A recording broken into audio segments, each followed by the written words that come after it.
295 کا نام رکھنے سے کیا اس نے توہین رسالت کر دی ہے؟ کیا اس کا ذل میں جرم کیا ہے؟ ایک عزادار کبھی بھی رسول اللہ کا گستاخ نہیں ہو سکتا.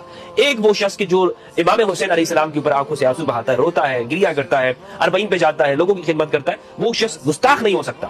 یہ بات تو طے ہے کہ رجب بٹ کو فکس کیا جا رہا ہے کہیں پر کسی خانے کے اندر، اس کو لا کر کے اس کی ایک خاص طور پر فکس کر دیا جائے. کیوں ہو رہا ہے؟ کس وجہ سے ہو رہا ہے؟ یہ ایک پورا پاکستان کے اندر ایک مافیا ہے کہ جو بلیک میل کرتا ہے مذہب کے نام پر توہین رسالت کا الزام لگا کے. اس کا پوری ایک چین ہے. دوسرا یہ ہے کہ رجب بٹ نے چونکہ قرآن مجید سامنے رکھا اور کہا کہ بھائی میں یہ قرآن سامنے رکھتا ہوں اور میں نے کوئی رسول اللہ صلی اللہ علیہ وسلم کی شان میں سوچ بھی نہیں سکتا، تو بھائی ماننا چاہیے نا اس کی بات.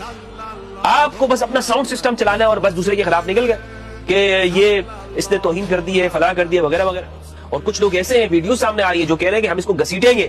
یعنی یہ در حقیقت ان کو اپنا ذاتی غصہ ہے کہ جو اس کے اوپر نکالنا چاہ رہے ہیں کہ ہم اس کو گھر سے گھسیٹ کے نکالیں گے، یہ کر دیا، قانون عمل پہ لائے. تم ہوتے کون ہو کہ دوسروں کے اوپر قانون نافذ کرنے والے؟ تمہیں کس نے یہ اختیار دیا ہوا ہے کہ تم لوگوں کے گھروں میں گھس کر اس کو فلاں سے نکالو گے؟ مان بھی لی اگر ایک شخص نے ایسا کر دیا تو کیا تمہیں اختیار ہے کہ تم یہ کام کرو گے؟ اپنے آپ کو زیادہ مذہبی ثابت کرنے کے لیے، زیادہ مذہبی کہ جناب دیکھیں میرے اندر تو جنون بھرا ہوا ہے، میرے اندر تو ماشاءاللہ یہ خدا کی قسم اگر اسی شخص سے کہ جو اپنے جنون کا اتنا اظہار کر رہا ہے نا، اگر اس کے سامنے قرآن مجید رکھ دو، اس کو قرآن مجید بھی ترجمے کے ساتھ پڑھنا نہیں آ رہا.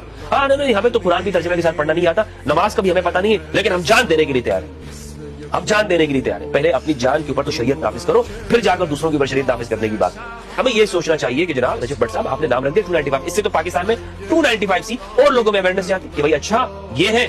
مذہبی لوگوں کو اس طرح بھی لینا چاہیے تھا نا کہ اچھا یہ ہے، یہ قانون ہے کہ جو جس کی سزا موت ہے. یعنی رسول اللہ صلی اللہ علیہ وآلہ وسلم کی ختم نبوت کا انکار کرنا، رسول اللہ صلی اللہ علیہ وآلہ وسلم کی توہین کرنا قولا فعلا عملا، یہ اس کی سزا یہ ہے 295 سی. تو اس طرح تو اس برانڈ سے مزید اویئرنس ہو رہی تھی، تو ہمارے لوگوں کو تو خوش ہونا چاہیے تھا، لیکن وہ خوش نہیں ہوئے. انہوں نے کہا کہ اس کو فکس کرو.